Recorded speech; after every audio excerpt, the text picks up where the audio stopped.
What's going on, ladies and gentlemen? Welcome back. Today's episode is going to be brought to you by Mystery Ranch, built for the mission. And if you haven't been rocking a Mystery Ranch Fireline pack for the past couple of years of your fire career, well, your back probably hurts and you're doing it wrong. So if you want one of the most comfortable and the most well-built, tough-ass Fireline packs in the game, then head over to www.mysteryranch.com and check it out. But not only fire packs, oh yeah, they have a full line of every load-bearing essential that you could possibly think of.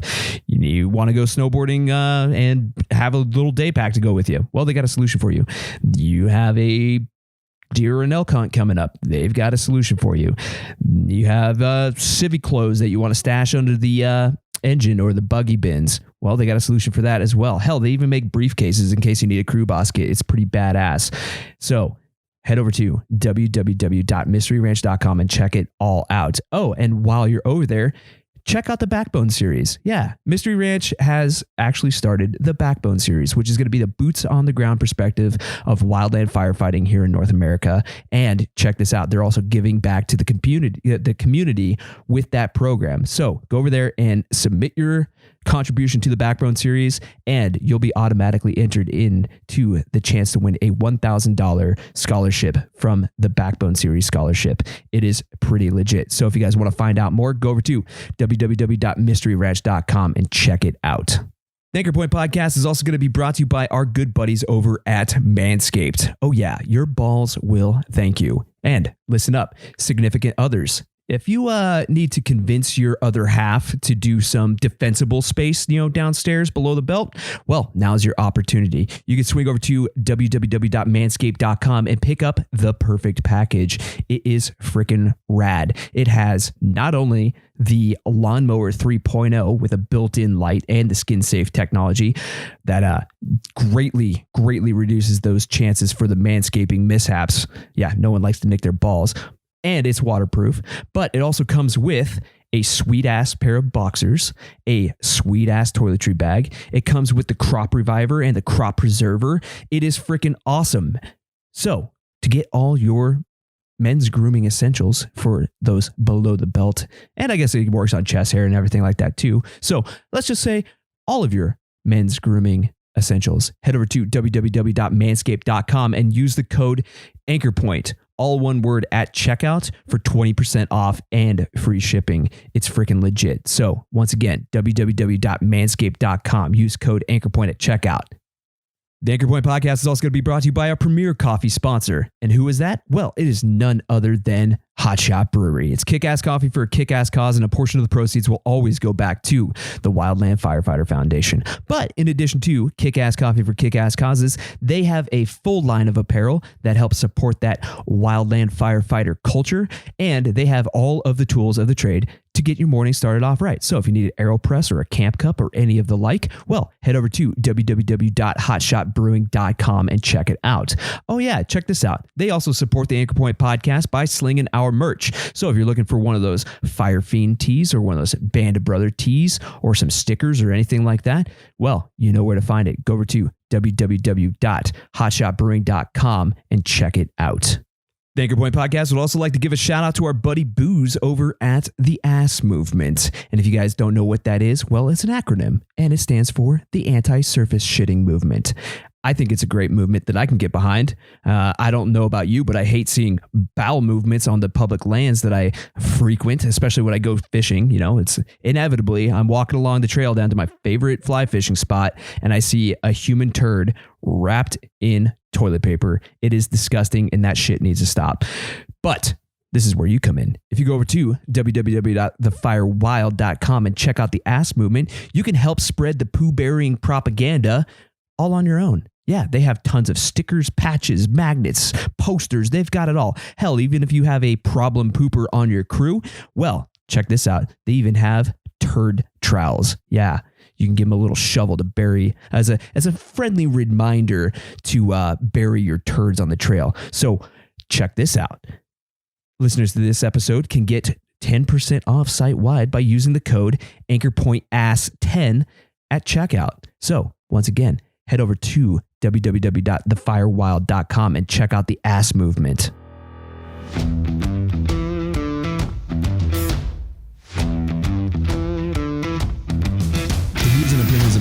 podcast do not reflect the views and opinions of the United States government, the Department of the Interior, the Department of Defense, the Department of Agriculture, the United States Forest Service, the Bureau of Land Management, National Park Service, the Bureau of Indian Affairs, or any private, municipal, county, or state firefighting organization, any law enforcement agency, any medical provider, or any contractor employed by any federal agency.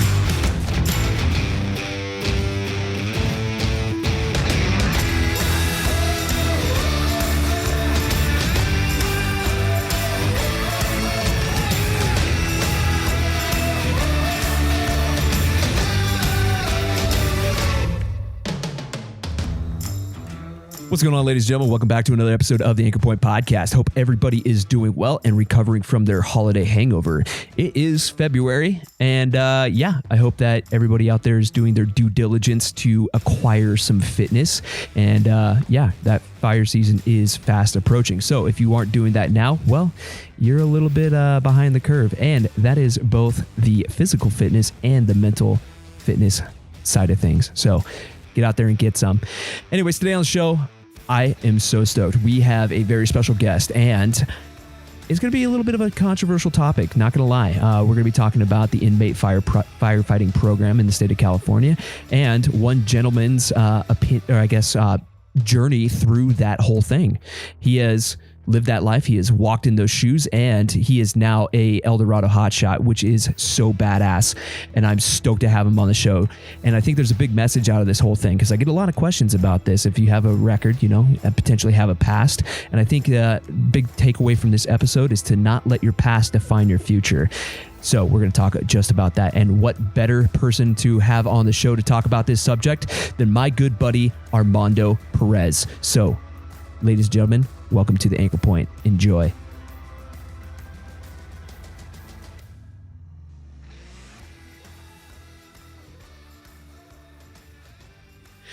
Ladies and gentlemen, welcome back to another episode of the Anchor Point Podcast. Today on the show, I've got my good buddy, Mando Perez. What's up, dude? What's going on, man? How you doing, man? Good. How about yourself? I'm doing fine, man. Doing fine. Just got off of work, sitting down, having a conversation with you. Right on. Yeah, I'm glad we're having this, man. I know I've been putting it off for a while. Dude, it's been a hot minute, man. Yeah. And I apologize for that, man. No, dude, shit happens, man. We all got family stuff and we got lives and stuff like that. So. Right on. Yeah, man. So what are you up to, man? What are you doing? No, just hanging out at home, working from home, teleworking, making the most of it. Trying to keep my noggin from going crazy on these computers. Dude, you going stir crazy yet or what? Yeah, I get out and run around the neighborhood and whatnot. I stay active, so that's good. But yeah, computers all day long it's not a thing. Just don't jive with computers. I'll do so long, man. But it's good, man. I'm getting a lot done. That's good, man. How are you adapting with the whole COVID thing and the whole teleworking and all that stuff? I know it's hard on a lot of people, but what's your take on it? I'm enjoying it, dude. Like, I get to see my kids every day. It's not normal for me, especially in the summertime and in the wintertime. I do a lot of burning, but right now I'm seeing them every day. I get to wake up, see them, play with them, help them out with their homework. The wife loves it. I help her out a lot, and I could focus on projects and not get distracted easily. So I'm loving it. I'm enjoying it. I miss hanging with my dudes at work a lot, but right now, I'm taking advantage of something that's given to me. So, hell yeah, man! I can't complain at all. Yeah, you got to make it work, right? There's silver linings, Yeah, yeah, dude. Of course. So tell us about yourself, man. So a lot of people know you already, but for those of people that don't know, give us a little rundown about you and who you are, what you do, man. Right on. So, for those who don't know me, my full name is Armando Perez. Everybody just calls me Mando. I'm originally from LA, born and raised. Spent all my life down there.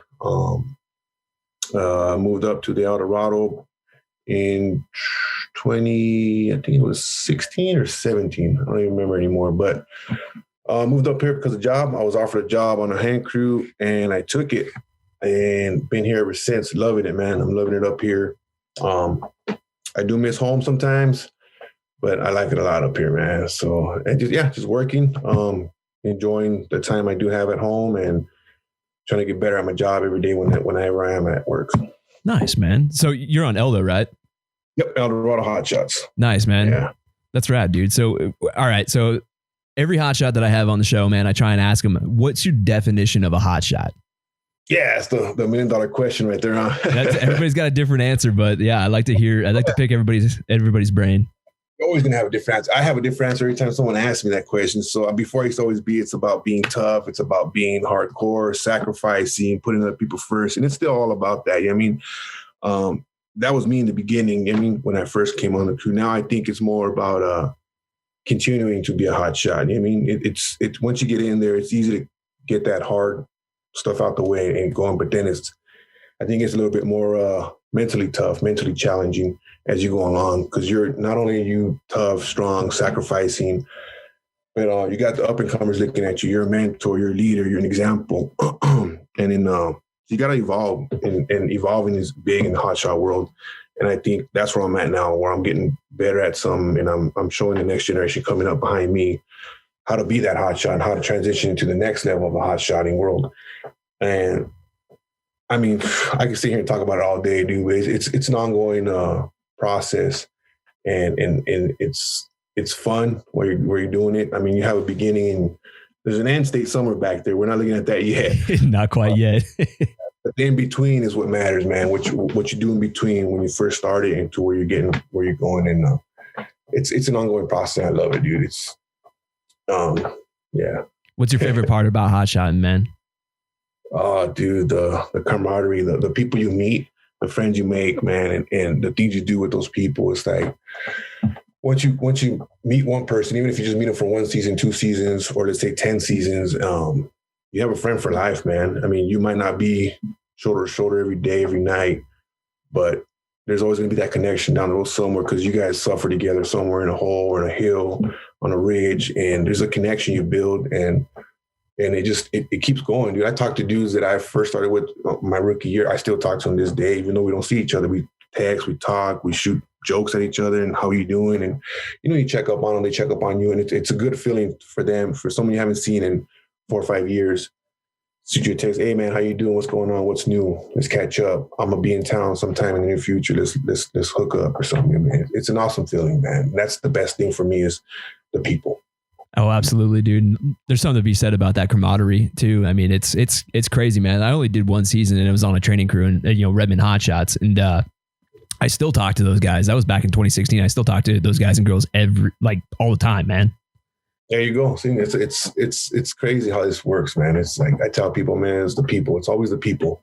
I mean, you meet some awesome people, you meet some not so awesome people, but you learn from all of them, man, and you still talk to most of them anyways. Oh yeah, man. That opportunity to mentor other people and share those experiences that you have with it doesn't even matter if they're older or in the fire game, or if they're younger and just coming in up and comer, I love that shit, dude. I love it. That's a favorite part, and I miss it, man. I bet, miss it, dude. But you're doing what you got to do now, man. So that's what I always tell people. I mean, we all miss something about some point of our life, but we all got to do what we got to do to get further. Oh yeah, man. But shit, dude. Even a couple of them, the hotshot guys, but fire buddies in general, even made it to my wedding. It's like, fuck yeah, you guys traveled all this way to come to my dumbass wedding. It's like that's commitment, dude. That's commitment. Yeah.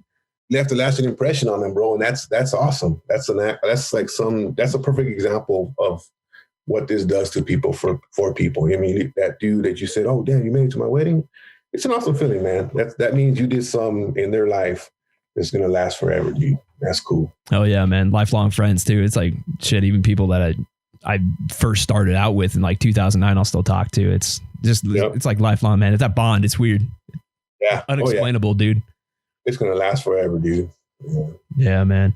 So about you, a lot of people know your story, but we'll get into the nitty gritty of your story. So you kind of had a rough upbringing as far as how you got into fire and how you got into your foot in the fire game pretty much. So let's go into that, man. So tell us about your youth and how all this whole story culminated into where you are today.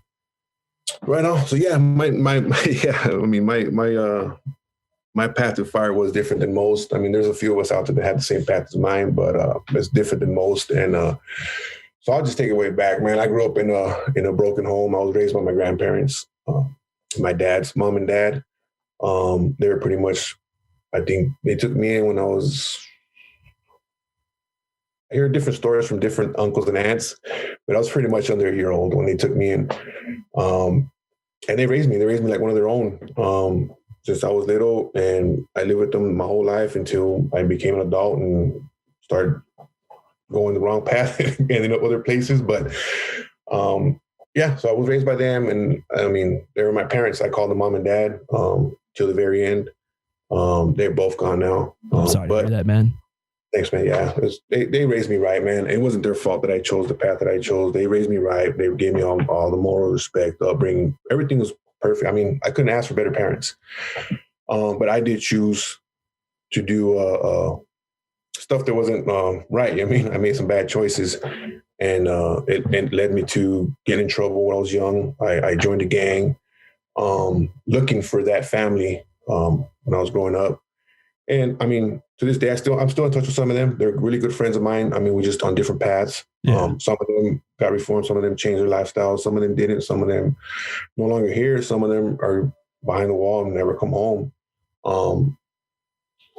But I was one of the fortunate ones that did have a second chance and turn it around. So yeah, I joined the gang when I was real young. I think I was 14 years old, something like that, 14 or 15. Lived the lifestyle to the fullest. I mean, those are my friends growing up. I grew up in a little neighborhood called Bassett, a small little city. I grew up there my whole life, and that's when I started getting in trouble. It was right there. I had family members from the same neighborhood. It was like any other neighborhood. We grew up together, hung out, did things together, had fun. And as you get a little bit older, you start making some poor choices, and you get in trouble. And then once you get in trouble once, it's like a revolving door, man. You just keep getting in trouble. Yeah, I mean, I got locked up my first time. I think I was 15 when I first got locked up. Did a little bit of juvie time. Got out. Kind of got out with my chip on my shoulder. Kept messing around and got locked up again. Longer time this time, and then got out and went right back in. Got out, went back in for a long term. That time I did 2 years in juvie that time, and that's when I got introduced to the juvenile fire program. I was at Camp Ross. The reason I got into that was because I was too far behind in high school, credits wise. Uh-huh. So one of the staff members said, "Hey, you ain't going to graduate in time, so why don't you just go get your GED?" And I was, all right, I'll go for it. I really don't know what that is or whatever, but I'll go for it. And then I got it. I got it when I was 17. So I graduated early, I guess, in there. It's kind of early. So they needed to do something with me because I couldn't go to school anymore. So they put me behind the wall in the laundry room. I was working there. And then someone had mentioned fire camp because I still had a lot of time left on my term. As a juvenile, 2 years is a lot in juvenile camp. That's a hell of a long time for anybody, especially a kid, man. Yeah. So they're like, "Hey, why don't you check out this program?" And I did. And I made it over there when I was 17. And at that camp, they take you in early to give you the training. I was there when I was 17, and on my 18th birthday, they kicked me over to the actual fire dorm, and they put me on a crew. So that was in LA County, Camp Roth, right there in Little Tahunga area, or Tahunga area, I think it was called. But yeah, it was right there, and I did some time there. Got all the basic fire training. Was a Sawyer there, and ended up being one of the lead guys. I think they called him a Hot Spoon at the time, some weird name. Got out. And I did good for a little bit, very little bit, very short time. And then I got caught up again. And that's when I got my 10-year sentence. And then went behind the wall. There, I just did normal program on a level 3 yard.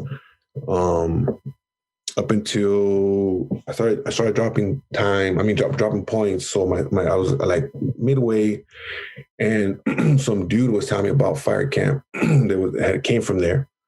And because before that, I would never heard about it. No one, the staff don't talk about it in there. No one, it's not a thing where they come at you like, "Hey, this program's here for you guys," or "Here's an opportunity." None of that. I heard it through one of the inmates. And he was like, "Hey, dude, this camp's pretty cool. You get better food, you get better privileges. You're not behind the wall. It's dorm living. It's pretty cool." And I was like, "Hey, man, I've done fire before. I'll check it out." I did it not thinking I was going to qualify because I still had about 5 years left on my term. But yeah, I qualified and they sent me. I was like, "Oh shit, I made it." kind of made it. So when I got to the prison I went to, the training prison was Jamestown prison. That's their fire training for South Ops, and I believe in North Ops it's is it Susanville? I think it might be Susanville. I'm not quite sure, but it's two separate camps, one for the northern and one for the southern. And I did my training there. I went up to board. I guess they have to approve you to go to camp because of my time. I still had a lot of time left. So I went aboard the first time. They denied me, whatever, based on whatever reasons they had. They said I wasn't fit for to go to camp yet. So they just had me go through the program, the physical part of it, which is the PTs, the times, making sure you're fit and all that. So I did all that, graduated from that. And then I went on board again, and that's when they approved me. It's just a panel, 3 people, the warden, the camp coordinator, and then some other director. They sit you and ask you questions like, why should we let you go to camp? Are you going to go there and mess up? Are you going to be doing prison stuff in there, whatever? They ask you a bunch of random questions. And I mean, you tell them what they want to hear. But at the same time, I was trying to be sincere and say, you know what, I'm just trying to look for an opportunity, man. You know what I mean? I'm going to tell them what they want to hear. But at the same time, I do want to, I mean, my intent was good. So did that and then finally ended up in camp. I was like, wow. So yeah, I ended up, the first camp I went to was in Mariposa, Bouillon. Went there, did fine. I was there for, I'm bad with dates, but I think I was there for like a year-ish. And then I got a good guy transferred down to SoCal. And that's when I wanted to be down closer to home, obviously. Yeah. And then from there, I just bounced around a few camps. One time was disciplinary. They thought I was doing something I wasn't. And once it got cleared up, they sent me back to camp. Then it was Mount Gleason before it burned over. And then I got another transfer down to Francisquito, which is another LA County camp. So I've been in both camp programs, the Cal Fire camp program and the LA County camp program.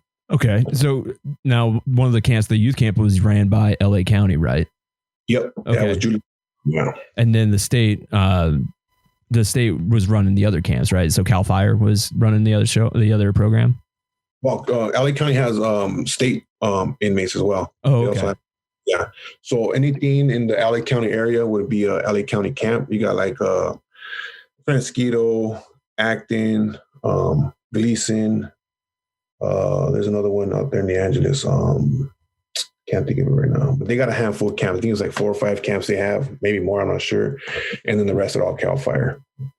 I got you. So what was that whole process like? I mean, you kind of explained it to where it was kind of like a job interview, as far as getting through the boards and everything. I denied you first time, and then the second time, it's like a job interview pretty much. What was that like when you got into that program? Because I know compare behind the wall to like the camp. Like, is it like night and day difference? Like what's going on there? Oh yeah, it's a night and day completely, dude. So I mean, when you're behind the wall, it's just it's a routine. I mean, in the morning you're in your cell, you wake up, you get in line, go to breakfast, eat breakfast, come back, go to your cell. If you have a job, they send you to work. If you don't, you sit around for a little bit. Maybe you get some day room time or some yard time, and then it's dinner time, and then it's bedtime. I mean, it's kind of, that's the program there. You know what I mean? And all the other stuff that goes on behind the wall amongst the inmates. So yeah, I can imagine it's a dangerous place. I mean, I've been to jail a handful of times, stupid fightings and doing stupid fights and shit like that, and get thrown in the drunk tank. But I haven't been in prison, bro. Yeah, so. This is a whole another level. Yeah. So go to camp. It's kind of like some people used to call it Camp Snoopy, because it's so lax, dude. It's you get there and it's like there's no you don't have a bunch of gunners looking at you, the towers looking. It's just you have a couple of correction officers and they're kind of just walking around amongst you like nothing's gonna happen. And I mean, it's open dorms, open. You get to go in it. Like one thing about behind the wall is you're in a cell. You can't open your door whenever you want to. They open it for you for certain reasons. Like I said, either you go to chow, day room, or something like that. You can't just say, "Hey, crack me out. I want to go hang out." That doesn't happen. In camp, I mean, you're in a dorm. You could get off your bed, walk out the door, go hang out in the parking lot or in the weight room or in the hobby room and do what you want for as long as you want. You know what I mean? As long as you're not breaking the rules. Yeah. So, and then you have more access to like commissary, which is canteen. You buy your goodies, your foods, whatever. That's kind of more consistent with that too, because behind the wall, if something happens, you go on lockdown, you never know when you're going to get the store again. I mean, it might be a month, it might be 2 months if you miss your draw, whatever. So it's behind the walls a lot stricter for obvious reasons, because a lot more stuff happens there in camp. There's less politicking going on. I don't know if you know what I mean, but politicking, inmate politicking amongst each other. Just for some coworkers that I mentioned earlier before we started rolling. That's just about it, though. That's really all I know. Yeah, it's just inmates governing inmates while they're behind the wall and whatnot. I don't really talk about that too much. I don't blame you. Yeah. So you don't have that much of that going on in camp. It's more lax. Like I said, people are trying to program because they want to be there. I mean, stuff still happens, but not at a level like it did behind the wall. And it's less. I mean, it doesn't happen as often. But yeah, I mean, it's a lot more relaxed, man. And then, I mean, you go in there and watch TV whenever you want, get on the phone whenever you want, pretty much call every day if you want. So there's a lot more benefits to it. But it also comes with a price. I mean, you have to go in there, you have to produce labor, right? You have to go in there. And when you go to the grade projects, which is your daily routine, if you're not on fires, you have to go to the grade every day. So they get you out, they load you up, check you out, and they'll find something for you to do. Sometimes you're cleaning some washout somewhere in the county or up a hill, some kind of county project. Or, I mean, one crew I was on, all we did was clean the side of freeways all day long, every day. And it was just dreadful, man. It was all even day. Worse than like your worst fire ever, like sitting out in the Nevada sun or the Arizona sun. I'd rather be sweating balls and getting my butt kicked on the side of a hill than picking up trash. I mean, it was just so boring and taxing, man. It was just, oh God, I mean, it was bad. But that was that captain's, that was his deal. That's what he liked us doing. I don't know, because it was easy to watch us while he drove behind us in his buggy and watched us pick up trash. I don't know what his deal was. Other ones were more about training. I know I had some good captains, good foremans that were all about training. So every time they got a chance to take us to the side of a hill and just cut all day, that's what they would take us to do. And it was a lot better, man. The day would go by faster. You felt good about what you did. And obviously you're getting better at something you're supposed to be doing. So, I mean, it has ups and downs. And then, but in camp, it's more up than bad. Obviously, your family couldn't see you closer. If you live close by to one of your relatives, they can see you a lot easier. Visiting is another big thing that's different. Behind the wall, it's kind of, you have to get searched to go out, and you have to sit at a table you can't touch. I mean, you got some vending machine snacks and foods that you can buy for your family could buy for you to eat. It's a lot of like A&P food, yeah, for lack of a better word. And in camp, they could bring you food from the streets, homemade cooking, anything. It's pretty awesome, man. It's a pretty good gig. I mean, at least when I was there. I know some things have changed. Talking to people that have recently paroled from camp, but yeah, when I was there, for the most part, still, if you're a go-getter and you're out to change your ways, that's the process, and you do what you got to do to get there. Yeah. Well, it sounds like it's a hell of a lot less dangerous in these camps than behind the wall. And also it feels it from judging by what you're saying here, it seems like it gives you a better purpose. Like, I think that's one of those things is like, I'm a huge believer in, is everybody needs purpose behind their life and their actions, you know? I don't know. What do you think about that? Yeah. I mean, yeah, with purpose, you have a goal, right? So if you have a goal in mind, you have to have a purpose, and then you set that goal and you move forward with it. If you just kind of just freelancing, and I mean, because you do have people that come and they check it out, the camp program that is, and they see it's not for them. They're like, I'd rather be behind the wall. I don't want to work hard or whatever their deal is. Like, it ain't for them. Yeah. If they have no purpose to be there, they give up and say, you know what, just send me back, and they go back.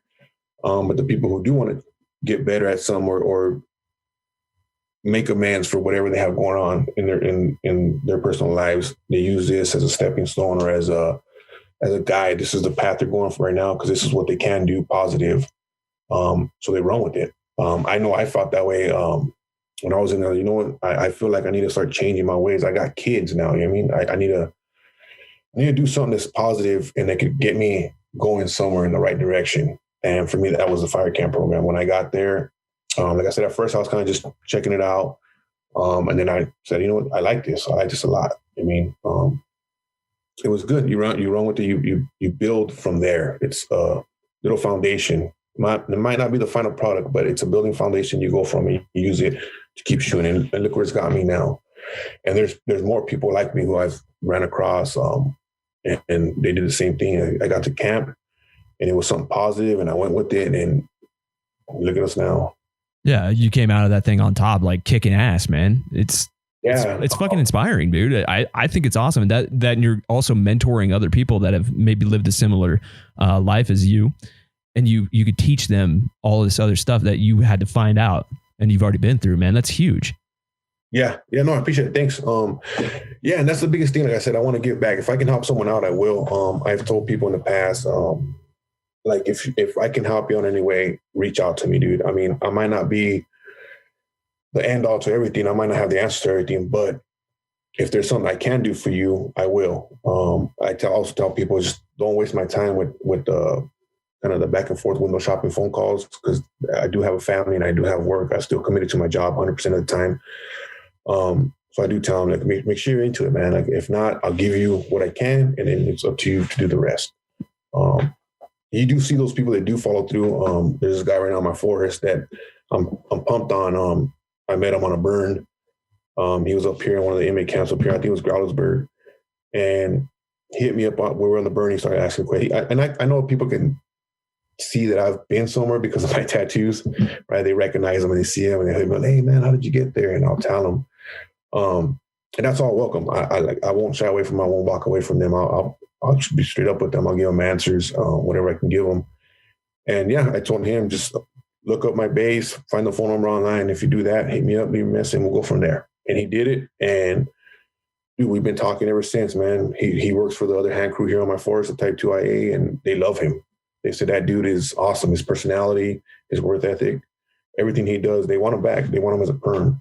No so shit. I'm like, yeah. So I'm like, man, it's awesome to hear those stories. He's like, hell yeah, man, that's good, man. And that dude calls me up all the time and tells me thank you. I mean, you don't have to thank me, dude. I mean, you did all the work. I just pointed you in the right direction, man. I mean, that's what I'm here for. I mean, someone did it for me, so I feel like doing it for someone else. It's kind of like passing the buck forward. I mean, like, hey, help someone out. No, that's a way to live life, man. Just paying it forward and being humble about it, man. I appreciate that about you, dude. That's awesome. Thanks, man. Appreciate it. Thank you.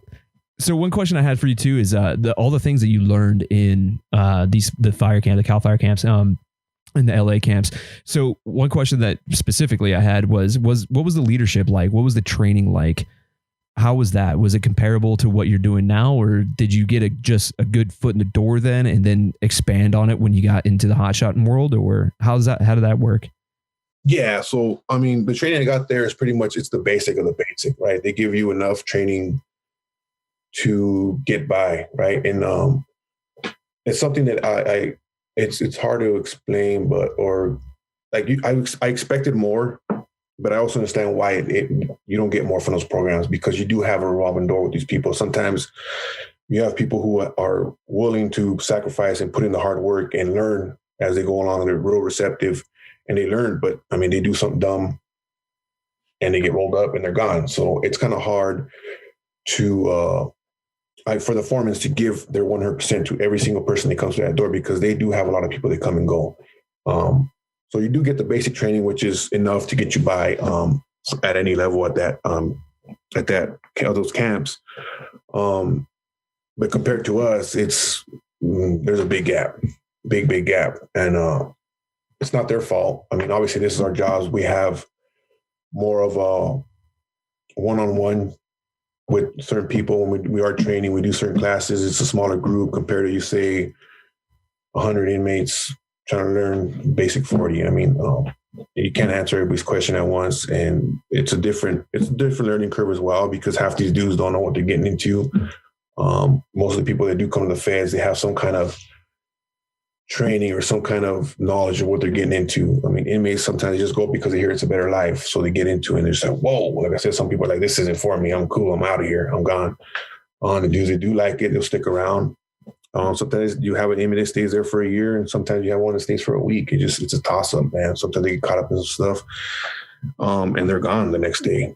So, training, I mean, it could be better, but at the same time, I mean, it's unrealistic to sit here and expect them to train all these inmates that come through their doors and sometimes leave right away or stay for a while. And I mean, sometimes you do have the people stay for a long time. Those are the ones that do benefit in the long run when they parole, because they built this relationship with certain foremen or certain captains, and that captain or foreman is willing to vouch for them when they do get out. I had a few of them vouch for me when I got out. They wrote letters for me, some awesome letters. I was like, wow, dude, that's how you felt about me?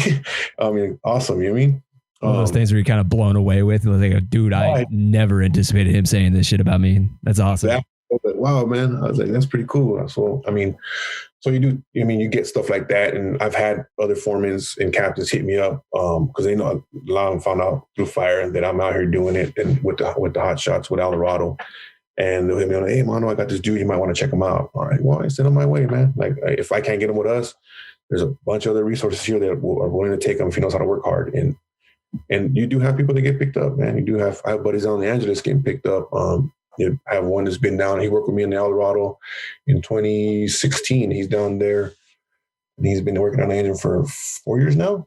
So, no shit. I mean, yeah, it happens, man. It can happen. But yeah, it's different. Like I said, there's a big gap training wise, obviously, because I mean, the feds, this is the first 2 weeks. That's all we do is punch out training. And then after that, it's constant in between fires and projects and whatnot. And we do learn more because it's easier to deal with 20 people in 6 months than it is 200 people in different spans of time in there. I mean, you never, like I said, they come and go. Yeah, your span of control is only so large. You know, you can only control so much. Exactly, dude. And you got to think too, you have one foreman for 18 to 20 people on a hand crew in there, or one captain. So they have their hands full. They have their work cut out for them. So, I mean, they do what they can. So that's another thing that I wanted to bring up too, is like, how are those crews broken down? I mean, I don't imagine it's like a type 1 or a type 2 crew or anything like that. How is that leadership structure broken down? You'd have the foreman, and then what happens in between? Are you kind of like delegated roles, or? Yeah. So most of the time, is a person that's been there the longest or somewhat the longest that gets the leadership role. So you have your foreman and your captain. LA County calls them foremans, and Cal Fire calls them captains. And then below him, it's his lead, which is, I'm trying to remember the verbiage. It's he's pretty much in the front seat with the captain, the foreman the whole time. He's the one that's in charge. He's kind of like the go-to for him. He's the one that tells him what's going on, and he punches it to us, or the people below him. And then after that, you have your second in charge, or second person that's in the leadership role in there. He's in the back with the guys. And then you have your SALT teams. It's the same setup as a crew. It's just the knowledge and the training part's the part that's kind of equal. So the only thing you could probably have on another inmate is time. Obviously, if you have more time and you have more experience, the mental slides, so you kind of know a little bit more compared to someone who just comes in green and it's just like, oh shit, I don't know shit. But other than that, they're pretty much all even down there. You have 2 dudes that might be leads. After that, it's just your SALT teams and your scrapes. And I mean, I call them all grunts. That's what I was. That's how I felt when I was in a hand crew, inmate hand crew. I thought I was just a grunt. Like, you didn't get big picture stuff. I mean, every now and then, a foreman who was pretty cool would kind of give you an overall, but it was more of a, here's your chunk of line, go at it. And I'll cut some line from A to B. Yeah, and I'll tell you when to stop. You know what I mean? And that's how it was, man. It was, it wasn't no overall pictures. Your objectives were real simple. Give me 10 and 4, 10 and 5, and that's all you got to worry about. I mean, drink water when you're thirsty. Make sure I can see you. And that was it, dude. It was pretty basic, but it was in some hairy situations where you're doing type 1 stuff, and they are considered type 1 by their standards. Yeah. So they do put you in the good stuff.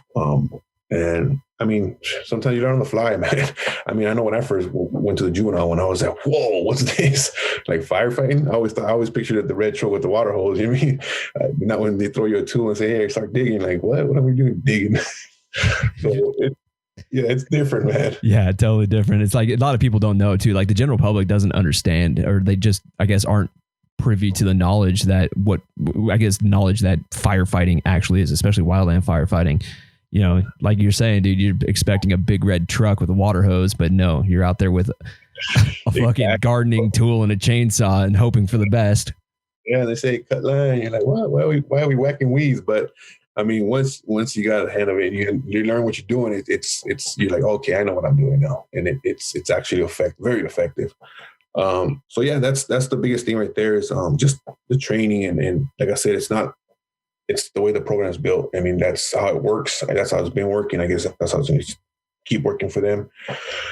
I mean, I don't see much change going there. I mean, unless they hire more foremen, more captains, put 2 on each buggy. I mean, other than that, I don't really. As far as the training it goes. Yeah, that or I mean, you can't expect more. Like I said, it's unrealistic to expect them to try to devote so much time to people that they're not sure going to be there for a long time. Because if you do, you're just you're wasting money, time, energy on people who are just there for a week or two or who knows how long. I mean, and like I said, that's just how it's riding there, man. I know this. They stay around a little longer now because it's hard to keep numbers. Obviously, they're losing a lot of people in the camp program for different reasons. I heard something would have to do with halftime. I heard so when I was going to camp, halftimers had to go to camp to get their halftime dropped down even lower or something like that. I never fit into that criteria. I was 85 or more, so I had to do most of my time. So people were saying, well, why do I got to go behind the wall and break my back? I mean, I can't break my back when I could just do it from here and still get halftime or still get less than half, whatever it was they were getting. They were losing people to that. And then I guess when COVID kicked in, they lost even more numbers and like drastically because I was talking to one of my foremans on one of these fires. I think it was August or the North. But anyways, I seen him and he said, well, yeah, do you remember we used to have 4 or 5 buggies? I go, yeah. He goes, now we're down like 1 or 2. Oh, shit. Wow, that's a big difference. And that's statewide. I mean, all these camps are getting hit because they're not letting people go to camps because of COVID. They're keeping them behind the wall or whatnot. And then obviously people saying, well, you would think that they'd want to keep them in the camps because it's spread out a little bit more and it's like less population density in one given place. I mean, but the people that are in camp, they're there. But yeah. I'm saying as far as new people coming in, filling the people that parole or leave or whatnot, they're not sending new bodies, fresh people to fill in the seats that are getting vacant. So they drop numbers and you can see it because I mean, from my time starting with the feds to now, this last year, I didn't see that many inmate firefighters. Like before, you see them everywhere. Yeah. Everywhere they're everywhere because there's so many of them. Now it's like this last year, I was like, man, I see 1 or 2. And it's like, wow. And then it makes sense what they're telling you. Like, yeah, the numbers are dropping, dude. So, I mean, I don't know what they're going to do about that. Obviously, you heard CAL FIRE's. I'm pretty sure you heard CAL FIRE's getting hand crews together and they're trying to do their thing with their new crews that they're starting up. And they're trying to stand up a ton of new crews of like full-time paid employees.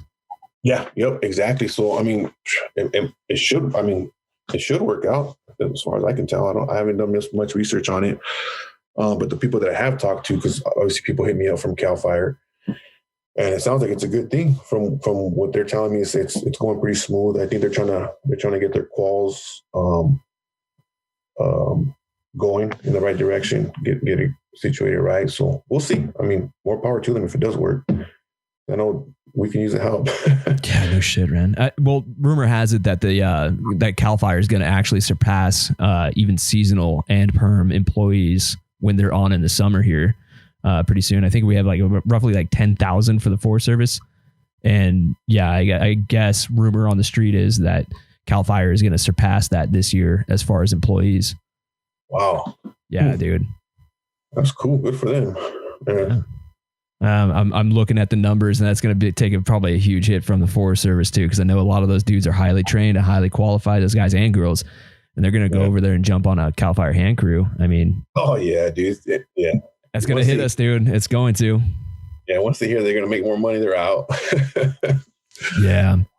That's another thing too, is like, speaking of the money and everything like that, I know this is a controversial topic, like this whole inmate firefighting program, and I want to get your honest opinion on it, man, coming from someone who's walked that life, because I haven't walked that life, man. I'm not even going to dig into speculator or even fucking try and guess if it's like worth it or if it's fucked up or what in between, you know? So no bullshit assessment from you, someone who's lived that life. What do you think about the program, man? Do you think it's valuable? Do you think it's worth it? Do you think it's fucked up? Like, do you think it's like borderline slavery, like a lot of people think? Right. This is my personal opinion. It's only mine. I think it's worth it. Just on the pure fact that it provides people training that they've never thought they could get on their own. I'm a perfect example of that. It gave me a skill that I never knew I had. Because if I would have never came across fire camp in the inmate system, I wouldn't be firefighting. I would see city firefighter. I'm like, I can't get a job there. Like it's far from my reach. I wouldn't be able to get there. So based on that, yes, I think it's a valuable resource for people to get into, see if they like it. And if they're good at it, make a career of it. Like I said, I'm a perfect example, dude. I never thought I would be a firefighter in my life when I was coming up, ever. Well, this program literally changed your life, the entirety of your life.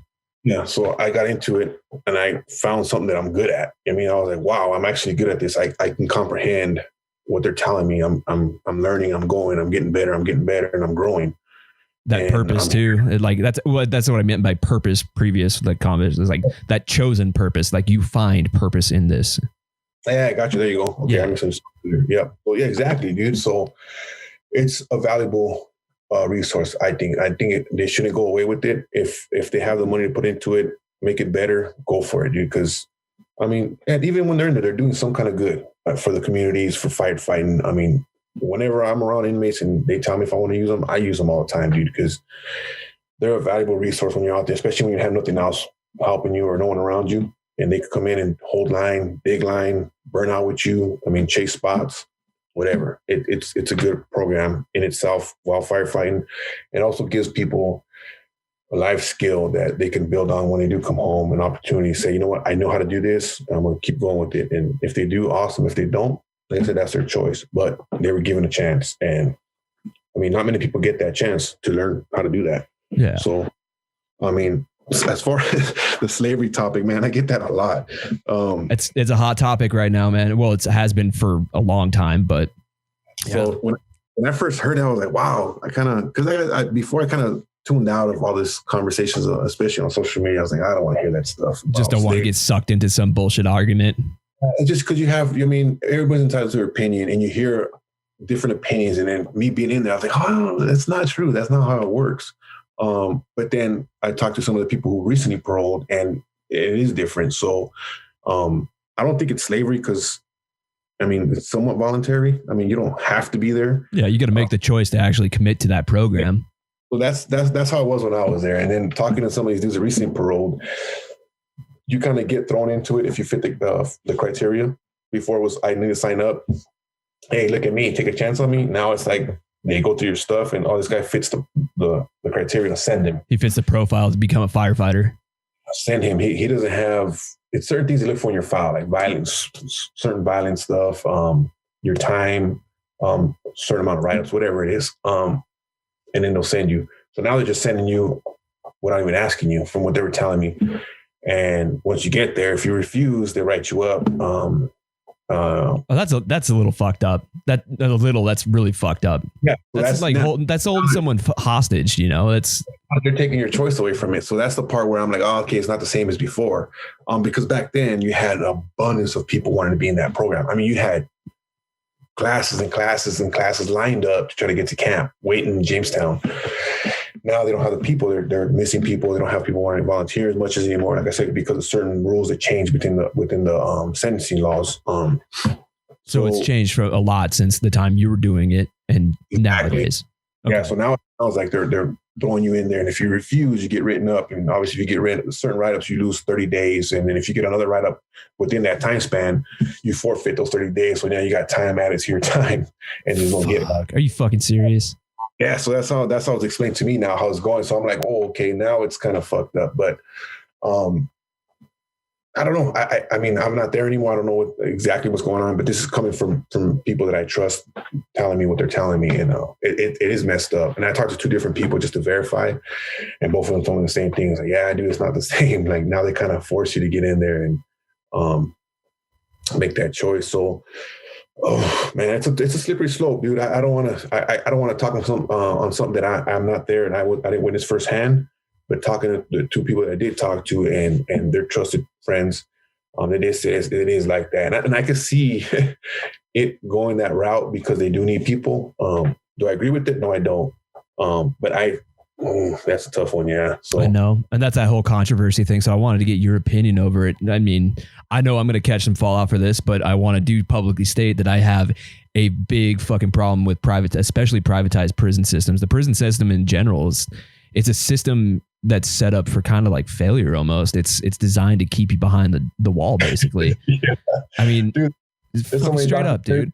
So many documentaries on that stuff, and you could pick and choose what you want to believe. But yeah, like I said, that's why I kind of stood away for a while. I kind of just like, I don't want to deal with this because there's so much that goes on. And sometimes you just feel like you're helpless because you can't do anything about it. I mean, you want to help, you want to be proactive in it, but it's like, how far can you go? Or, I mean, there's only so much you can do, man. And that's why I choose to do it my way. I help out the dudes that I can.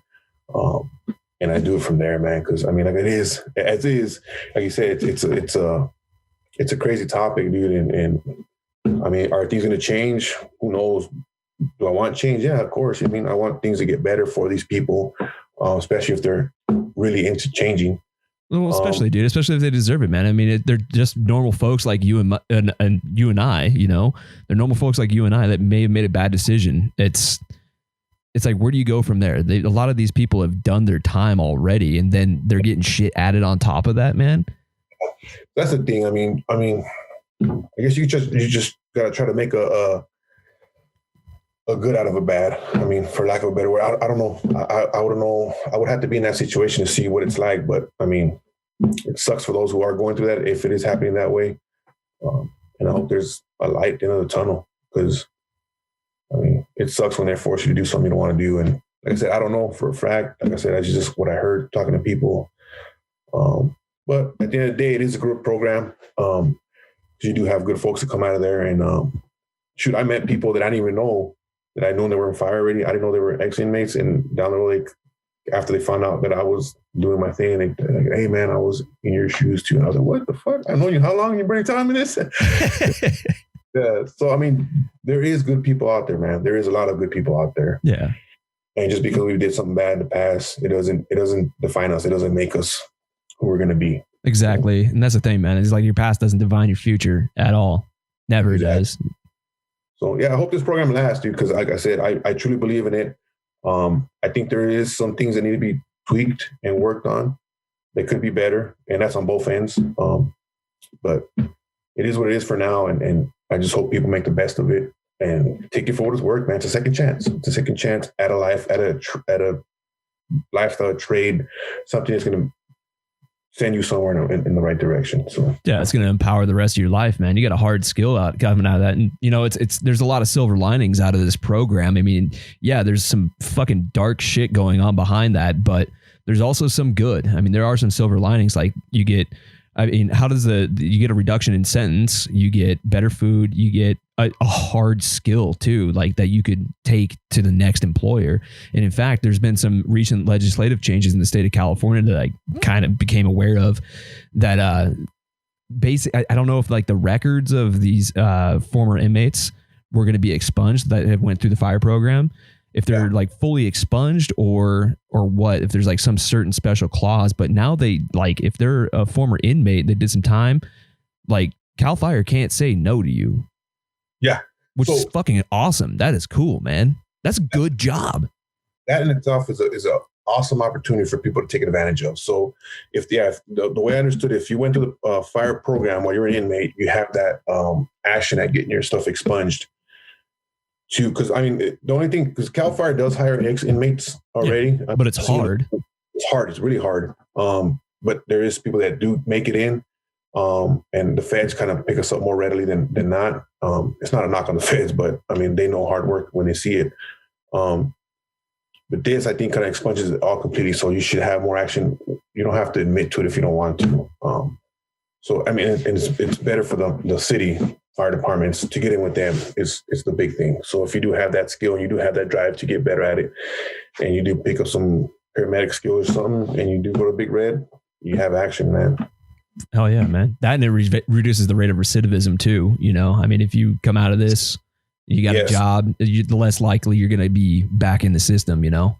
That's a big point you bring up right there. It's awesome because, yeah, you have those people that don't mess up. They do get a good ass job. They do become productive citizens. They do move on with their lives, and obviously you're going to have a less turnaround rate. So it's a big step in the right direction, man. I mean, I'm all for it. Yeah, man. That's the thing too, is it like literally change your life. So speaking of changing your life, man, what's your opinion on how, like, what's like the nitty gritty of how it changed your life for the better? You talking about the program itself? Yeah. Well, it gave me, like I said it before, it gave me something I didn't know I was good at. So I picked up this skill, and, it's like, it's finding something you're good at. You're like, wow, I'm good at this. So you move with it. I found that skill, and I was good at it, and I loved it, and I went with it. I moved on. So I'm one of those stores that got something good out of it. And I mean, I wouldn't trade it for anything, dude. And if nothing else, and it's for myself and other people, it showed me what hard work was. And if I could get through that for whatever time I was in and doing it for, I could get through any job out here in the real world, man. As long as I'm given an opportunity to do something. I mean, if you get through that, you'll get through anything. So, I mean, I'm a big supporter of it. Like, I think that program is really, really good. Like I said, I don't know what would happen if they took it away. I mean, you'd have less people coming out unless somebody, you hear it through family members, but you would have less people hearing it from in there, which in turn would be less hires out here or potential hires or whatnot. So who knows what happened? I mean, we got to ask that question: what happened if they took Hotshots away? Yeah, that'd be scary. Well, we got to ask. Because I was like, duh, I have no answer to that. I never thought about that. You know what I mean? I've never thought about that. Yeah, and they asked my suit too. They asked Ben that, and he had an awesome answer. Reply, I'll let him say it if you ever talk to him. But I was dumbfounded. I was like, oh shit, I never thought about that. What would happen? Oh shit, I don't know. Let me get back to you. You know what I mean? I got to think about this. So I kind of feel that the same thing would happen there if they took that program away. You would have a lot less people getting into fire, and a lot more people coming back from dumb stuff. Yeah, no, it's definitely a silver lining in that regard for sure, man. So now let's talk about where you are today. Like, what did you have to do to get hired on with the Forest Service and start your hotshotting career? Like, what was the hoops and I know you had to deal with some bullshit, like you told me, as far as like jumping through hoops to get hired, but can you explain some of that process for the folks that are out there listening to this that may have lived a similar life to you? Yeah, for sure. So the first thing I'm going to say is, first and foremost, you have to get after it. If you want change, you got to go get it, right? There's no handouts. There's no red carpet when you come home. It's all about you and what you want and what you're going to do to get there. So that's first and foremost. So yeah, when I got out, it was hard because I was on high control parole. So my professor, he didn't want me doing anything outside of the county. He wanted me to be at my house, get a normal little jobs, like 9 to 5 or something that he could keep an eye on me on. So when I brought this thing up, he was like, no, right? So, because I had a cousin who was with me in camp, and him in camp too, and he paroled before me, and he told me about the Rio Hondo Wildland Fire Academy. So he's like, hey, you need to check this out, dude. It's right up our alley. You say Rio Hondo? Yeah, Rio Hondo Wildland Fire Academy. Yeah, I'm familiar with those guys. Okay. So I went to that program. He went through it first, right? So he told me check it out. So I brought it up to my professor, and he was like, no. Like, you ain't applying for no jobs. You ain't doing none of that fire stuff. He goes, I go, well, how about the academy? Can I just do that at least? He said, yeah, do that for now. And that's it. So I did that, graduated. As the time went on, I had several different professors. And when I finally did graduate, I was able to travel. I had a different professor, and he was the one that kind of was like, all right, let's check it out. We'll dabble in it. Yeah, kind of feel the waters. Yeah. But it was, I didn't jump into that academy until 2 years after I paroled. So I had to wait for 2 years. So I was just doing construction work, and I was doing pizza jobs. I was doing whatever I could get into because I always had a record, so it was hard for me to find a decent job. So I did that for 2 years until finally I did the academy, and I had the right parole officer because I did 3 years of parole. So on my third year, I had I guess proven to them that I was not a fuck up. I'm cussing, you know. So, you can swear, dude. It's all good. So I had proven that I was able to let go of the leash a little bit more. So they said, go ahead. The last professor I had, he was like, go ahead, man. Just tell me where you're going, when you're going, and check it out. So I started doing fire. I did with Rio Hondo first. So I didn't get picked up by the feds right away. A lot of my classmates did. Like, I think like 90% of them got picked up right away. I didn't. So they put me on their type 2 crew. And I did one roll with them. And after that, they started lending me out to the Fed crews. So other Fed crews know about the program. So they'll call them up, ask them, hey, you got a couple bodies you can borrow. Oh, it's like a fill program, kind of like an AD, like a fill. Yeah. So they got two of us at the time. They said, hey, go check out this crew. So I went and worked on Sequoia on this type 2 A crew. I did 2 rolls with them and kind of hung out freelancing with them for a little bit. But then one of the Hotshot crews in the Angeles called me up and I finished off the season with them, which was an awesome experience. So I got to do that. Just kind of switched it up a little bit. And for me, it was exciting, man. I was like, I got to travel. It was like the first time I started seeing things outside of California. So I was like, oh man, this is awesome. When that happened, I finished off the year. It was awesome. I was trying to get on with people.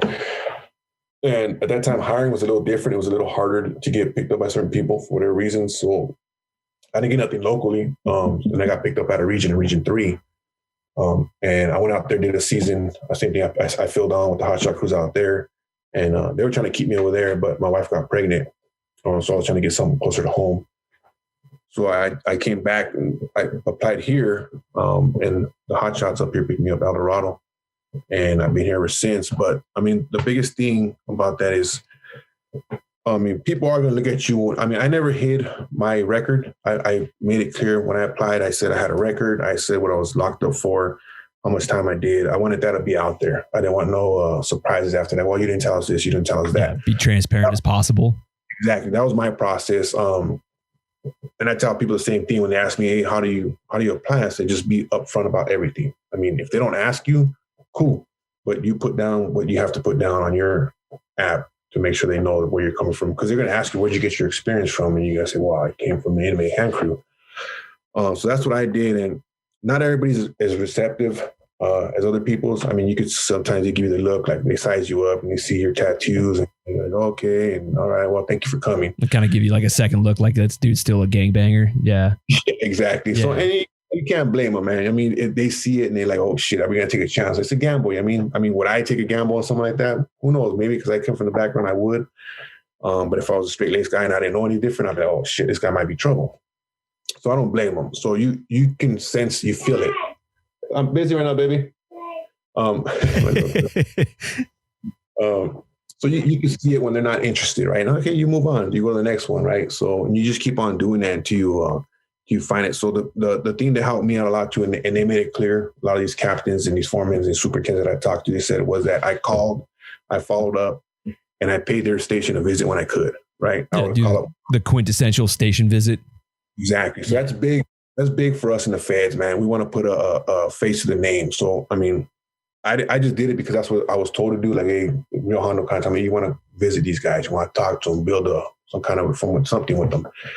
So I started doing that. And they told me, sure, like, we appreciate you coming out here because we have 10 other applications that none of them stop by to say hi or come talk to us or anything. It's just a phone, piece of paper, and that was it. And they expect to get hired. And like, we appreciate you coming down. And sometimes you get to PT with them. Sometimes you don't. But whatever it is you get to do, at least you get that face-to-face with them, and they appreciate it. And that's something I tell dudes nowadays is they get that time. If you can travel, make the drive. I mean, even if it's just a close station, a couple of them, they get to meet you, they remember your face. Because even if you get the next hiring process where you might have missed this one or you get to the next one, you go, man, I remember this guy. He's committed. You know what I mean? Yeah, this dude came in last season. Exactly, dude. So transparency, communication, and a little effort goes a long way. I mean, with anybody, with any job, man. I mean, it doesn't have to be the feds or the Cal Fire, any job in the normal world. You know what I mean? It's the same thing. People hopefully appreciate it. I know we do. So that's my advice is transparency, be upfront, be yourself. You know what I mean? Don't try to be something you're not, especially because you're going to be working with dudes and girls for 6 months out of the year, if not longer. So you don't want to portray yourself as something and then down the road, the true you comes out and it's like, or it might be even better. Who knows? But just be yourself. And that's the biggest thing for me, and that's worked for me. And I don't hide anything. Like I said, I don't glorify what I did. I did what I did. It's made me who I am to this day. But I don't hide it either. So if they ask me, I'll be honest about it. But I don't go around bragging about it because that's just something that I did. And it's my story, my history, and that's where it's at. That's how I feel comfortable living. But that's how I roll. So, I mean, everyone's their own person, but I mean, hey, whatever works, right? Yeah, amen to that, man. That's really nobody else's business besides yours in the first place. Just my opinion, man. Yeah, right on. Yeah, I respect that, dude. That's cool, man. So yeah, I mean, like I said, I came here and the thing that stood out for me a lot was Hump. He was my captain at the time, Aaron Humphrey. Hump. Yeah. So Hump, he's the one that gave me the call and the offer. He's the one I was talking to. And one thing that I appreciate and I respect a lot is that he never asked me those questions. He never tried to poke around and he never tried to get more history, right? He just was like, hey, dude, this is who you are right now. This is what I want. I'm loving it. That's all I need, dude. Like, and then we ended up becoming good ass friends, man. Like, yeah, you guys even hung out for Christmas, didn't you? Yeah. I saw those pictures. Yeah, so yeah, he's a good friend, man. I was talking to him earlier today, and he lives right around the corner from me, so we hang out a lot. Yeah, nice. So yeah, that's one thing I appreciate. He's big on that. He said, "Dude, I believe in second chances, man." And he goes, "You came out here and kicked ass, and that's all I wanted, man." And I mean, after that, we became good friends, and he got to know me a lot better, and I appreciate that from him and the rest of the guys that treated me just like one of them. I mean, they gave me every opportunity they would give any other person that they came through there. So to me, that was big, dude. That's huge for me. And there's more people like that out there, man. There's people in the Angeles like that. I have good friends down there still to this day that I talk to, superintendents, captains, and they're the same way. They don't care where I came from, how I did it. It's just a matter of where I'm at now and what I'm doing now. So there is people out there that are willing to help. I mean, just got to go knock on their door, man. That's the way to do it, man. That's cool. That's one thing too that's like kind of blowing me away is like when we were talking before we started recording too, you mentioned something about like that false brotherhood with like banging, the gangbanger life, and then that real brotherhood with Eldo.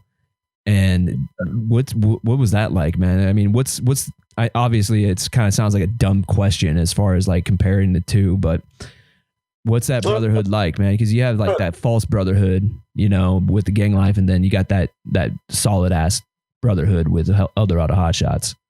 Well, it's not a dumb question, man, and you get that a lot. It's a common question, and I understand why I get it. I guess the biggest thing that I look back on is aside from your good friends that you grew up with, not everybody has your best intentions in mind or at heart, for that matter. Like I said, I still have friends and family down there that I'm still in touch with, but they don't expect me to be in that lifestyle anymore. Yeah. So that's something that you appreciate. Okay, you know what? He's doing good. Let him do his thing, and he's moved on. Then they're fine with that. And here with these guys, it's different because it's hard to explain. So they're just my friends because they don't expect anything from me, right? They're just friends for what we are. Friends because they enjoy my company or they like hanging out with me or whatnot.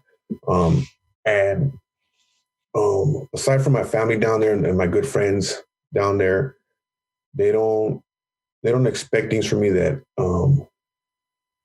would be expected out of the norm, if that makes sense. Yeah. So that's one of the things that I take home. I can be more of a family man now, right? And I could share those moments with these people. And like I said, certain friends and certain family members down there, which I still do. I mean, my cousin, like I said, he's an ex-inmate.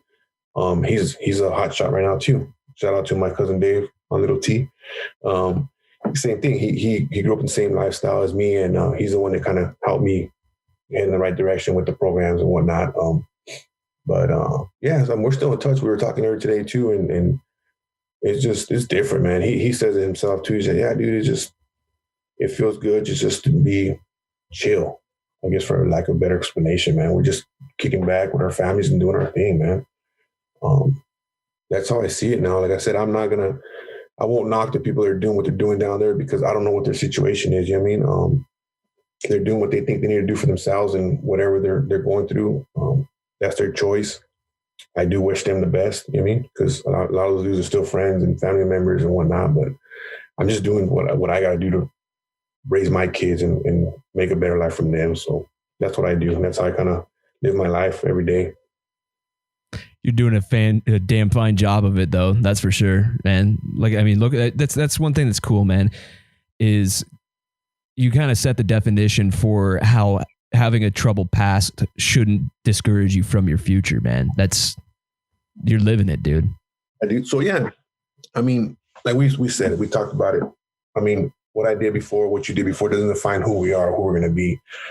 And it sure as hell doesn't stop us from becoming what we should be. You know what I mean? So as long as you keep that in sight, I think anybody will be fine doing what they do. I mean, it won't be all peaches and cream or, I mean, butterflies and whatever. But fucking sunshine and rainbows. Yeah, you're going to get there, man. You're going to get there. And everything's a struggle. Like I said, it won't be easy. I've said this in the past, especially with someone that grew up the way I did or has a record like I do. It's not going to be easy. It's not going to be some stroll in the park where everything's going to be handed to you, handouts, red carpet, whatever. You're going to struggle a little bit, and there's going to be some times where you're going to step back or stumble and fall, and you're going to be like, shit, do I really want to do this? And that's the time I think you need to pull your pants up a little higher and just step forward, man, and push through. You gotta go out. Like I said in the beginning, you have to want it. You have to go get it. I mean, any person can tell you that. There's nothing going to be handed to you that's good. I mean, nothing. So if you want it, it's there. It just matters how much you're willing to sacrifice to get through it. Like I said, when I first started with the Hotshots up here, my family still lived in SoCal. I was up here for 3 seasons in the barracks. And I would just go back home for 2 days on days off and drive right back and get home in wee hours and jump in the buggy and head off to a fire. And I did that for 3 years, dude. So it was hard, man. It was hard, especially for being gone for 10 years behind the wall.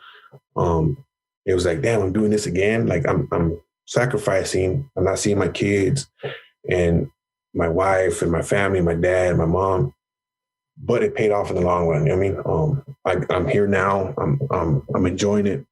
So yeah, there's gonna be some speed bumps on the road. There's gonna be some walls. There's gonna be some steeper ridges than others. But you just gotta climb them. You gotta go over them and keep pushing, man. Get that goal in sight and just keep pushing. And that's what it's all about. I mean, that's how I live my life. I was like, I gotta keep doing it. I have something to move forward for. And it was more than just myself. So I use that to motivate me. Well, that's good words of advice for pretty much anybody with a pulse out there. I mean, that's the way it is, man. Life is hard, and it's what you choose to do with it that defines your success, basically. Exactly, man. It's tough, man. Like I said, it's tough, dude, but the reward itself is greater than any sacrifice you go through, any struggle you go through, man. And especially if you have a family, you're starting a family, or you're just trying to better yourself, man. I mean, I know the hardest thing is to do things without support, but if you yourself are support enough, you should be fine, man. It's going to hurt, but you'll get there. Hell yeah, man. So where does the future lead you, man? What do you got for plans in the future? Oh man, I'm already in, man. I'm green for life. You know what I mean? But bleeding green, huh? I say that now. You know what I mean? But I mean now I'm like I said. I told Ben this. I told Hump this before. I go, the day I'm not happy is the day I move on. I'm happy now. I go to work happy. I love what I do. My job is awesome, man. I travel. I fight fire. I see stuff I've never seen before. I do things I've never done before. And every fire assignment, I'm learning something new. I'm building. And I'm building with people. Like we're talking about. With Booker. Yeah, I'm building with people, and I love that term. And I meet new people out there, and it's an awesome feeling to get to know these people and build on it. You see them again the following year. It's like, hey man, I remember that dude. He was freaking awesome. But for right now, I'm Aldo. I'm here. I ain't going nowhere. I'm waiting for my turn to keep promoting, and I see it. I see being here for a while. So. Unless my body breaks down or something happens that I can't have no control over, I'll be here. I'm enjoying it right now, man. I'm loving it. I love this forest. I love this crew. I love the people around me. I mean, even other higher ups past our crew, they've been awesome to me, supportive. So I appreciate that. And because of that, I'm gonna put forward my all, and I'll keep doing it till I can't no more. Hell yeah, man. You're repping that buckle pretty hard, man. That's good. Keep repping it, dude. Yeah, I mean, it's hard not to, man. They've been loyal to me, so I want to give it back, and I want other people to see too that there is good out of all this stuff. Even though we're going through some hard times with everything, the pandemic and people struggling with financially and whatnot, just keep pushing. There is things out there that we can do to make our lives better. And even for folks out there that are struggling right now, man, like reach out to me. I've told in the past, I talk to people I never met in person all the time. My wife even said, she goes, "Who are you talking to now?" And I'm like, "Oh, this person from so and so over here." And they're like, "You ever meet him?" I'm like, "No." I go, "No, I've been talking to him for probably about a year now, and I've never met him." Reach out to people, even if it's not me. Reach out to someone they feel comfortable talking to, man, and check on friends and relatives and whoever. And even if it's not fire people, just talk to somebody. That's my how I get my thing, my therapy. I talk to people all the time. Sometimes that's all that people need, man. Just a little peer support. And the peer support doesn't have to be a shrink in some office, man. It could be like you and me. It could be peer supporters, It's, yeah. Well, the conversation we had before we started rolling, man, you made me feel so comfortable. I was like, hell yeah, this dude's pretty cool, man. I was like, I dug it, man. So, if you can do that for someone like me, I'm pretty sure we can do it for other people. So, yeah, man. For those people out there struggling with whatever they're going through, man, there's people out here who care. And I know Ben's one of them too. Ben's big on being there for folks. Oh yeah. Right? That dude pours his heart and soul into that shit. In fact, he's actually going to come up and do an episode here later this week. So yeah, I wasn't going to bring it up, but yeah. He gave I'll just drop that teaser right now. He's going to be here. He's going to actually come up to my house, man. Like sit down. We're going to have a little chat, totally unscripted. And it's going to come out the week after you. So basically, I guess when timelines go, I don't know. We recorded this probably 2 weeks ago. Once you start hearing Ben's, so right.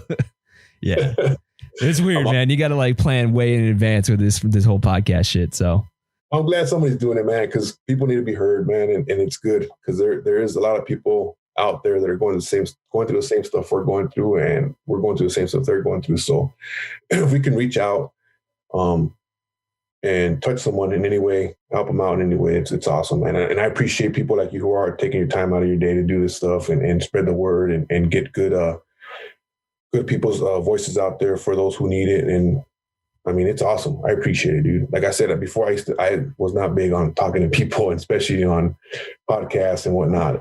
But now I see there is a greater good coming out of it. So I support it 100%, man. No, thanks, man. Yeah, there's no reason, no need to thank me at all, man. I'm just a facilitator. That's all I am. It's everybody else out there that has the balls to come on the show and, say their words. Those are the real deal heroes, man. Because this shit needs to be heard, man. We all got the similar struggles. That's my 2 cents on it, I guess. Yeah, no, it's all good, man. It's all good. Like I said, I ramble on a lot. I go off topic, come back on topic. So that's what this whole thing's for, dude. We can go down any rabbit hole you want. We can talk about beer, aliens. I don't give a shit. Right on. Yeah. Oh shit. Well, man, I think that's a good place to close out on the episode. So, as far as where to get a hold of you, how can we get a hold of you, man? If you're looking for jobs and whatnot, you can hit me up. I tell people look up the base number, call the base. I'm always one of the dudes around. And I'm on Instagram. What's my name? I forget my handle. I think it's Perez _1927. I think is it Mando Perez or I don't know. Perez. Just Perez. Okay. Yeah, _1927, I believe. Hit me up on there, DM me, man. I do my best to reach out to everybody, and sometimes I take a little longer because like I said, I do have a family. But I am here to talk to people for whatever it might be, job, life, anything, just to shoot the shit. I'm all about that. If I can help someone out, like I said, someone helped me out in the past, and it was big on me. So I want to do the same for someone else. And yeah, dude, and just keep doing what you're doing, man. I appreciate you doing this for folks like us. And obviously you're one of us because you did the same thing we did. So you understand. You were there yourself, so you know what it's like. It's always good to have someone who's like-minded like us doing this for people like us and for the people who are out there listening. So, my hat's off to you, dude. I appreciate it. And keep doing it, dude. Keep doing it. We need people to hear these things. It's awesome. No, thanks, man. I get all fucking awkward when people thank me for the podcast because it's like I'm really just sitting behind a microphone and just doing computer shit, and I don't feel like I'm really doing anything. Doing something that a lot of people weren't doing before, so it does matter, man. So it goes along. And a lot of us talk about it, and a lot of us appreciate it, man. I know my dudes are like, oh yeah, that dude from Anchor Point, that dude from Anchor Point. It's awkward. We listen to it, man. So it's being listened to. So that says something, man. So, yeah. Yeah, I mean, like I said, shout out to all those people out there who are doing it. People like you, and the folks that are, like you said, have the courage to come on and talk, share your thoughts, and talk to everybody, man. It's cool, man. It's appreciated. Yeah, we got to kind of unite the Forest Service, like at least the wildland firefighters in general. It doesn't matter if you're state, forest, contractor. I don't give a shit. As long as you're digging in the dirt with our boys and girls in the middle of the summer, man, this is what it's all about, dude. Just connecting, building that whole thing with like Mark Booker, dude. We got build together, or else we fall apart. Yep. And then one last shout out to all the families out there supporting the people who do this job, man. A lot of us wouldn't be able to do it without you guys. So shout out to those people too, man. They're awesome. Hell yeah, man. And speaking of shout outs, at the end of the show, I give an opportunity to give you the opportunity to give a shout out to any homies, heroes, mentors. Who do you got for us, man? It could be multiple people. Take it away. Man, my mentors know who they are, and I tell them every day I appreciate them, and I'll leave it at that. They know who they are. And then family back home, I miss you guys, but I love where I'm at, man. Wouldn't change it for the world. Oh, man. So, yeah. But thanks again, dude. I appreciate this. Oh, yeah, man. Well, thanks for being on the show, man. And hopefully we can get you back on again. I'm here whenever, dude. Yeah. Right on, dog. Well, I won't take up all the rest of your night. So it's like 9 o'clock. So I know you got kids knocking on your door. Oh, man. All right, dude. Well, I'll catch you later. All right, man. Be safe. All right, bro. Later.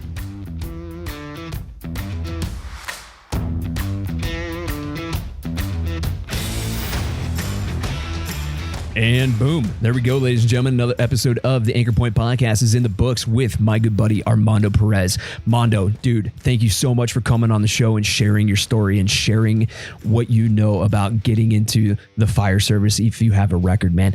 That is going to be huge for all those folks out there asking questions and looking for advice, maybe if they've had, a couple mistakes in their past. And that is a big message of this whole podcast, man. Like we said, don't let your past define your future, man.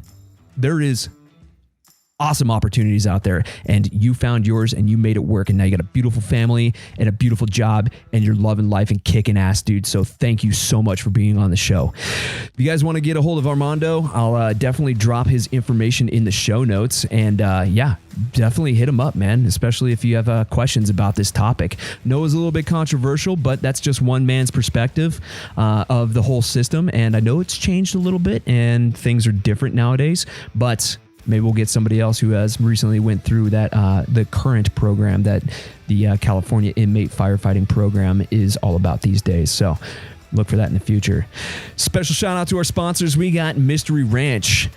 They make the finest built, toughest, and most comfortable fireline packs out there, but they also make a bunch of other stuff, and they're giving back to the community with the Badass Backbone series. It's freaking awesome.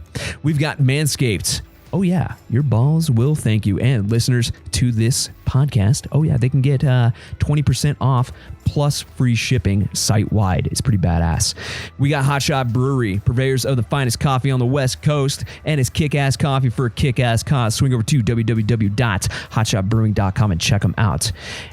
Also, we got our buddy Booze over at the Ass Movement. He is the poo-bearing propaganda specialist, man. So if you want to find out more and help spread the word about bearing your turds, go over to www.thefirewild.com and check out the Ass Movement. And last but not least, we've got the Smoky Generation. Bethany, you have a kick-ass organization over there. Keep doing what you're doing. I love it. For the rest of you, you guys know the drill. Stay safe, stay savage. Peace.